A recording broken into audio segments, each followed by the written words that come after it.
आज हम लोग कुछ आंकिक प्रश्न को देखेंगे। तो पहला जो आपका क्वेश्चन है ये आपका एग्जाम्पल का ही क्वेश्चन है।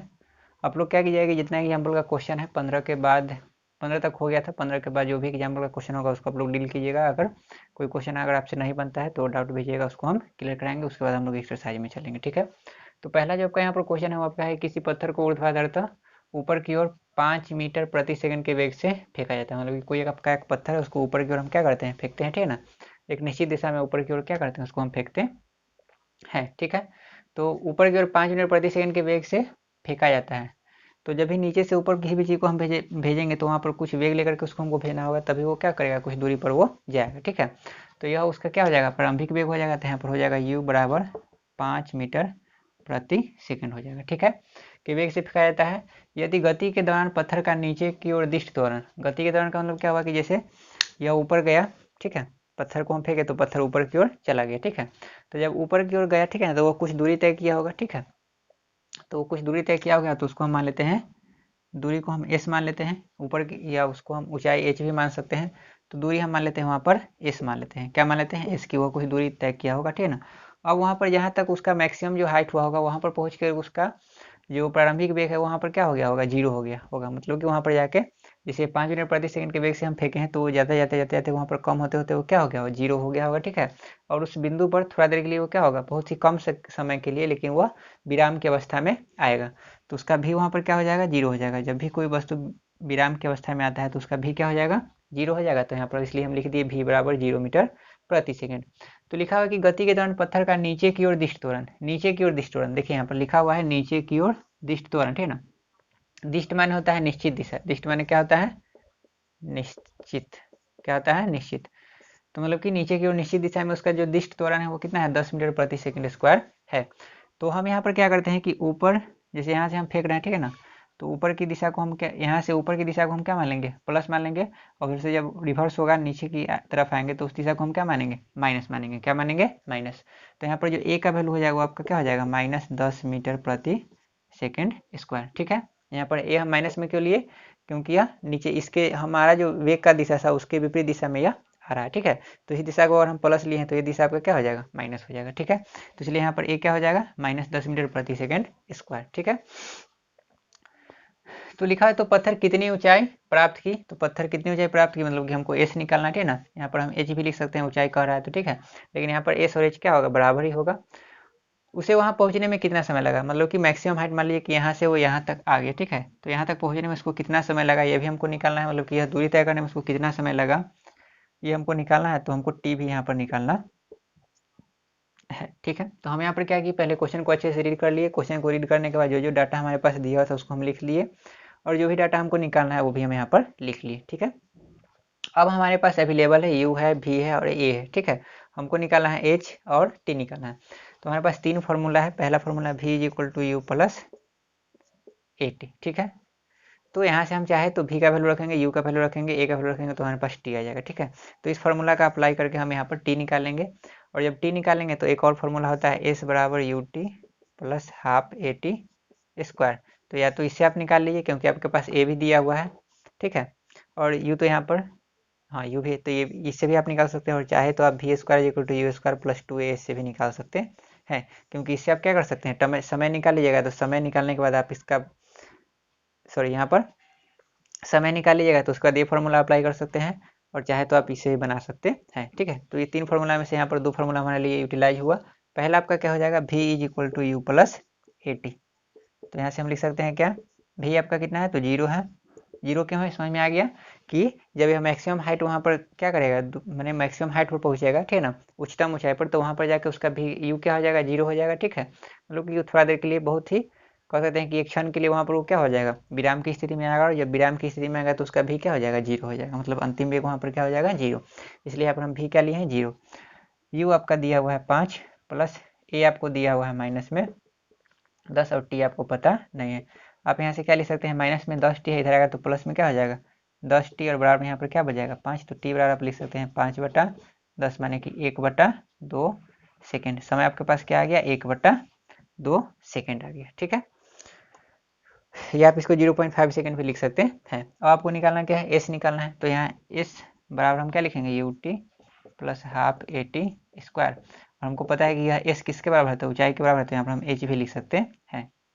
बराबर यू आपका क्या है 5, टी आपका कितना है 1/2 प्लस 1/2, ए का वैल्यू आपके पास क्या है -10, और टी स्क्वायर मतलब कि 1/2 का स्क्वायर यहाँ पर हम लिखेंगे। ठीक है, आगे हम लिख सकते हैं क्या, एच बराबर ही हो जाएगा 5/2, और ये आपका हो जाएगा यहाँ पर क्या 5/2 हो गया -10/2,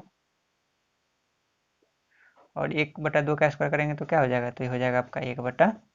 ठीक है, यहाँ से हम क्या लिख सकते हैं, तो 2 दूना 4, 2 पचे 10। ठीक है, 2 से 2 बार में काट दिए, 2 से 5 बार में, तो यहाँ पर आपका क्या हो गया h बराबर 5/2 माइनस क्या हो गया 5/4। एलसीएम अगर यहाँ पर हम लेंगे तो एलसीएम आपका कितना हो जाएगा 4 हो जाएगा, तो 10 यहाँ पर हो गया, यहाँ पर हो गया 10। ठीक है, और यहाँ पर आपका क्या हो जाएगा 5, तो h बराबर 10 में से 5 घटेगा तो 5, मतलब कि 1.25 मीटर आ जाएगा, मतलब कि 1.25 मीटर आपके पास दूरी आ गई। ठीक है, मतलब कि पत्थर द्वारा जो तय किया गया अधिकतम दूरी है वो कितना के बराबर है, तो 1.25 मीटर के बराबर है, और समय जो इसको लगा है इतना दूरी तय करने में वो कितना लगा है 1/2 सेकेंड लगा है। ठीक है, इसको अपना नोट कीजिए।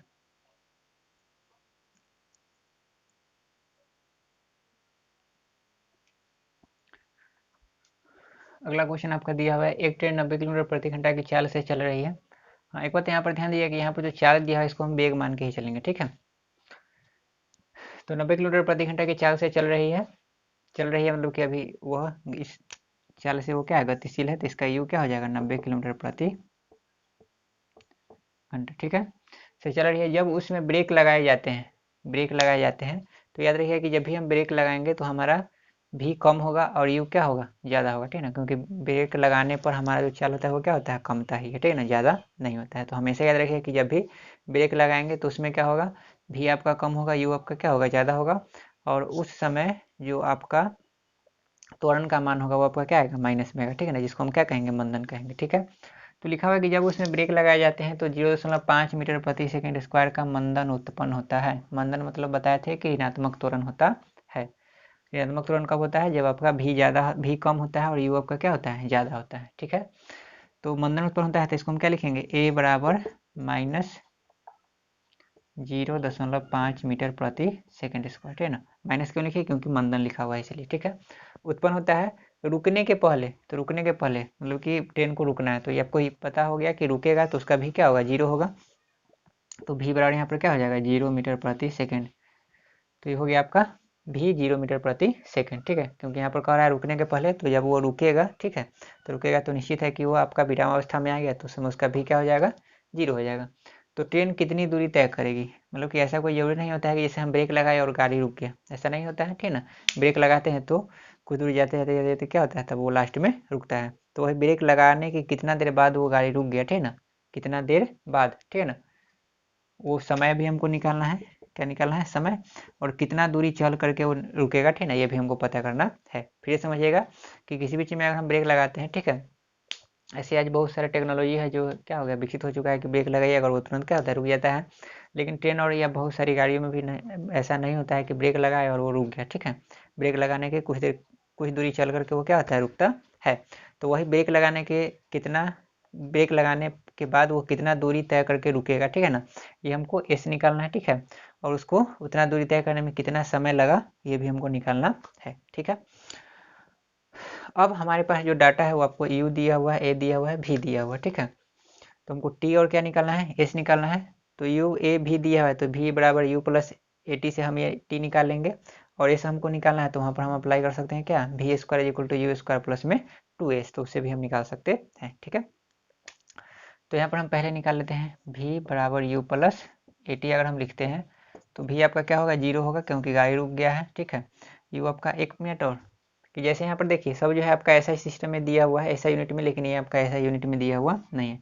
इसको ऐसा यूनिट में अगर हम बदलेंगे तो 5/18 से गुना करेंगे तो 18×5 = 90, तो 50×25 मतलब कि ये 25 मीटर प्रति सेकंड हो जाएगा। मीटर प्रति सेकंड आपका क्या होता है ऐसा यूनिट होता है, तो इसलिए इसको ऐसा यूनिट में हम यहाँ पर क्या करेंगे चेंज कर लेंगे। ठीक है, उसके बाद ही हम यहाँ पर वैल्यू पुट करेंगे। तो यू आपका कितना आ गया 25, तो यहाँ पर हो जाएगा 25 प्लस ए का वैल्यू आपको पता है कितना -0.5, और टी का जो वैल्यू आपको है वो पता नहीं, तो टी रहने दीजिए। आगे हम लिख सकते हैं 0 बराबर 25 और ये आपका हो जाएगा -5/10।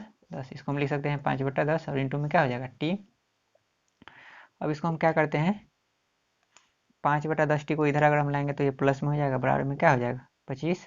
5 से 5 बार में हो गया, तो यहाँ पर t/10 बराबर क्या हो गया 5, तो 10 बचे क्या हो जाएगा 50 सेकेंड, मैंने टी आपको कितना आ गया 50 सेकेंड आ गया। फिर समझिएगा यहाँ पर हम क्या किए, u 25 हो गया प्लस a का वैल्यू -0.5 है, इंटू में क्या है t है, यहाँ पर 0 बराबर 25 प्लस माइनस क्या हो गया माइनस, इसी दशमलव को हटाएंगे तो 5/10 लिख सकते हैं, गुना में t है तो गुना में हो गया t। अब ये -5/10 t है, इधर माइनस में इधर आएगा तो हो जाएगा प्लस में, बराबर में क्या बचेगा 25। 5 से इसको काटेंगे तो 50 हो गया, 10 यहाँ पर क्रॉस गुना होगा तो 10 बचे 50, तो टी कितना आ गया 50 सेकेंड आ गया। अब हम अप्लाई कर लेते हैं v² = u² + 2a ऐसे, तो v आपका यहाँ पर है 0 तो 0 का स्क्वायर यहाँ पर हो गया, u आपका है 25 तो यहाँ पर हो जाएगा 25 का स्क्वायर 2, a का वैल्यू आपके पास है -0.5 और s आपको निकालना है तो ऐसे ही रहने दीजिए। 0 हो गया, 25 का स्क्वायर करेंगे 625 होगा, इसको हम क्या लिख सकते हैं 2 गुना 5/10 माइनस में 5/10, 2 से इसको काटेंगे 5, 5 से इसको काटेंगे कट गया, यहाँ पर क्या बच गया s, तो लिख सकते हैं 0 बराबर 625 और माइनस में s से गुना होगा तो माइनस s हो गया, s इधर आएगा तो प्लस में हो गया, बराबर क्या हो गया 625 मीटर, मतलब कि ब्रेक लगाने के 625 मीटर दूर जाके ट्रेन क्या होगी रुकेगी, और उसको समय कितना लगेगा तो 50 सेकंड का समय लगेगा, मैंने ब्रेक लगाने के 50 सेकंड के बाद जाके क्या होगा रेलगाड़ी रुकेगा। ठीक है, नोट कीजिए।